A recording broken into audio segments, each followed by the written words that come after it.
کلام اقبال میں سے بال جبریل کی غزل نمبر 4 اور اس کے اشعار کی مختصر تشریح پیش خدمت ہے۔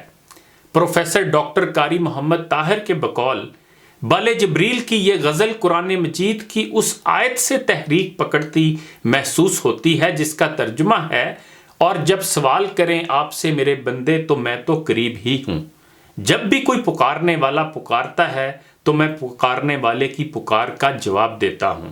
پس میرے بندوں کو چاہیے کہ وہ مجھے پکاریں تو صحیح اور میری ذات پر ایمان بھی لائیں تاکہ وہ بھلائی پائیں۔ اب اشعار کی طرف آتے ہیں۔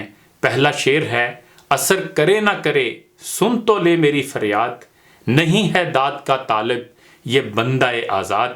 داد کا مطلب یہاں انصاف ہے، اور بندہ آزاد سے مراد بے تعلق انسان، بے غرض انسان۔ اس شعر کی تشریح میں ڈاکٹر خواجہ محمد ذکریہ کہتے ہیں کہ اے خدا، میں تیرے حضور انسان کے مصائب کے بارے میں فریاد کر رہا ہوں۔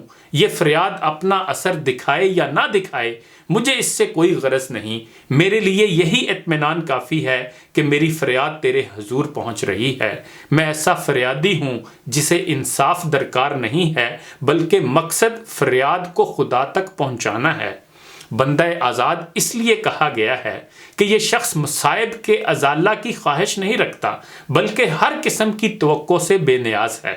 غزل کے آئندہ اشعار میں اس فریاد کی وجوہ تفصیل سے بتائی گئی ہیں۔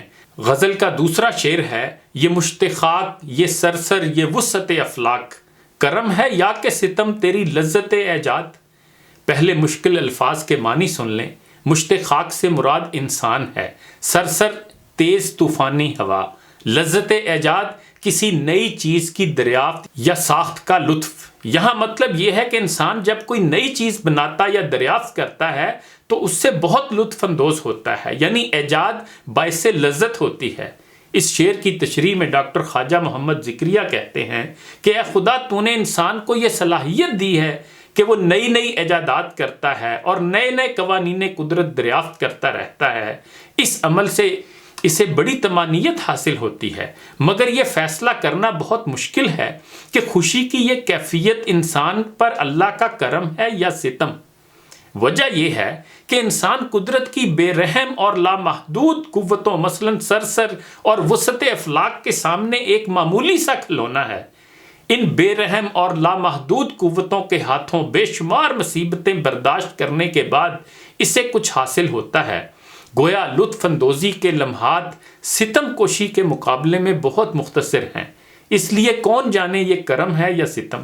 پھر اگلا شعر ہے: ٹھہر سکا نہ ہوائے چمن میں خیمہ گل، یہی ہے فصل بہاری یہی ہے باد مراد۔ باد مراد یعنی وہ خوشگوار ہوا یا موسم جس کی انسان کو طلب ہو۔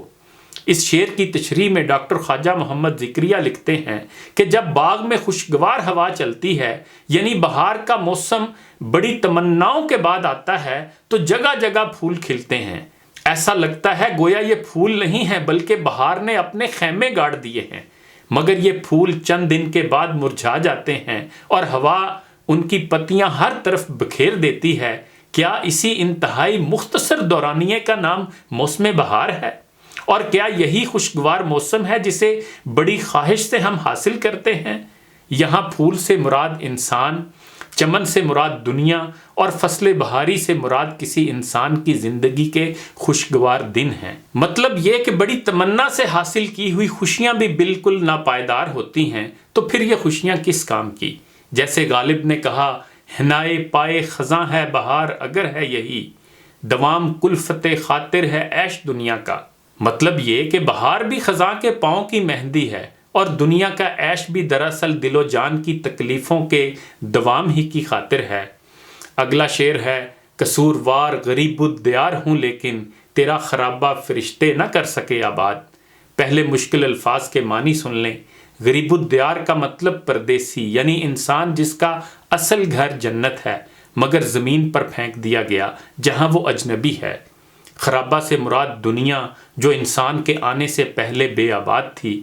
اس شعر کی تشریح میں ڈاکٹر خواجہ محمد ذکریہ لکھتے ہیں کہ اے خدا، بے شک انسان قصوروار ہے جس نے تیرا حکم نہ مانا اور جنت میں شجر ممنوعہ کے نزدیک چلا گیا، اور پھر سزا کے طور پر اسے دنیا میں پھینک کر غریب الدیار بنا دیا گیا۔ اے خدا میں انسان کے جرم کو تسلیم کرتا ہوں، لیکن انسان کے دنیا میں آنے سے پہلے دنیا ایک ویرانہ تھی، سمندروں، پہاڑوں، میدانوں اور جنگلوں کا ایک ناتراشیدہ اور بے ترتیب سلسلہ تھی۔ انسان نے اپنی سخت محنت سے دنیا کو بنایا سنوارا، جنگلات کو باغات میں بدلا، روشنی ایجاد کر کے رات کو جگمگایا۔ گویا تیری دنیا کو انسان ہی نے خوبصورت دنیا میں تبدیل کیا۔ اس سے پہلے فرشتے تو کائنات میں موجود ہی تھے، مگر وہ دنیا کو سنوار نہ سکے۔ اس لیے تمام کمزوریوں کے باوجود انسان کو فرشتوں پر فوقیت حاصل ہے۔ فارسی کے کلام پیام مشرق میں انسان اور خدا کے مابین خوبصورت مکالمے کی صورت میں اقبال نے ایسے ہی انسانی موقف کو ان الفاظ میں بھی بیان کیا ہے: تو شب آفریدی چراغ آفریدم، صفال آفریدی ایاغ آفریدم۔ انسان خدا سے کہتا ہے کہ تو نے رات بنائی، میں نے چراغ بنا لیا، تو نے مٹی بنائی، میں نے اس سے پیالہ بنا لیا۔ بیابانو کوہسارو راگ آفریدی، خیابانو گلزارو باغ آفریدم۔ تو نے بیابان، پہاڑ اور میدان بنائے، میں نے اس میں خیابان، گلزار اور باغ بنا لیے۔ منانم کے از سنگ آئینہ سازم، منانم کے از زہر نوشینہ سازم۔ میں وہ ہوں کہ پتھر سے آئینہ بناتا ہوں، میں وہ ہوں کہ زہر سے شربت تریاک بناتا ہوں۔ پھر غزل کا اگلا شعر ہے: میری جفا طلبی کو دعائیں دیتا ہے، وہ دشت سادہ وہ تیرا جہان بے بنیاد۔ پہلے مشکل الفاظ کے معنی: جفا طلبی کا مطلب مصیبتیں برداشت کرنا، دشت سادہ اور جہان بے بنیاد سے مراد ہے بے آباد اور ویران دنیا۔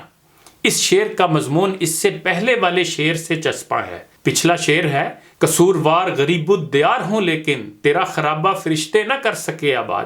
اس شعر کی تشریح کرتے ہوئے ڈاکٹر خواجہ محمد ذکریہ لکھتے ہیں کہ وہ دنیا جو بے آباد اور ویران تھی، اسے انسان نے تکلیف برداشت کر کے آباد اور خوبصورت دنیا میں تبدیل کیا۔ یہ دنیا انسان کی جفا طلب طبیعت کو دعائیں دے رہی ہے، کیونکہ دنیا کی ترقی انسان کی جفا طلبی کی مرہون منت ہے۔ اگر انسان شدید تکالیف برداشت کر کے دنیا کو رہنے کے قابل نہ بناتا تو یہ دنیا ابھی تک ایک ویرانے کی طرح ہوتی۔ اگلا شعر ہے: خطر پسند طبیعت کو سازگار نہیں، وہ گلستاں کے جہاں گھات میں نہ ہو صیاد۔ گھات کا مطلب ہے چھپ کر حملہ کرنے کی کیفیت۔ اس شعر کا مفہوم بھی پچھلے اشعار سے پیوستہ ہے۔ اس کی تشریح سے پہلے پچھلے اشعار دوبارہ پیش کر دیتا ہوں: قصوروار غریب الدیار ہوں لیکن تیرا خرابہ فرشتے نہ کر سکے آباد۔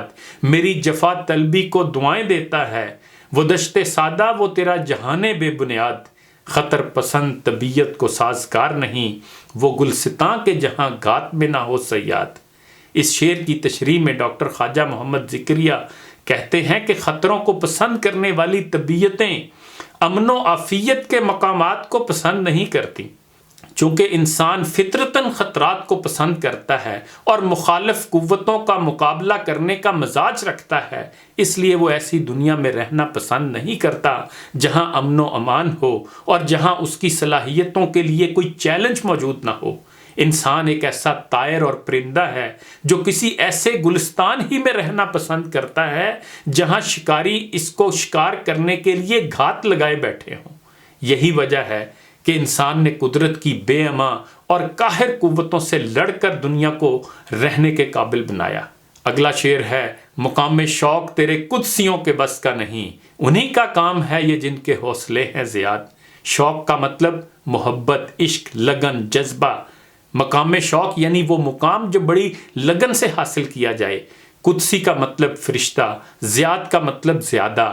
اس شعر کی تشریح میں ڈاکٹر خواجہ محمد ذکریہ لکھتے ہیں کہ انسان نے انتہائی لگن اور محنت سے دنیا کے خالق ثانی کا جو اعزاز حاصل کیا ہے وہ خدا کے مقرب فرشتوں کے بس کا نہیں۔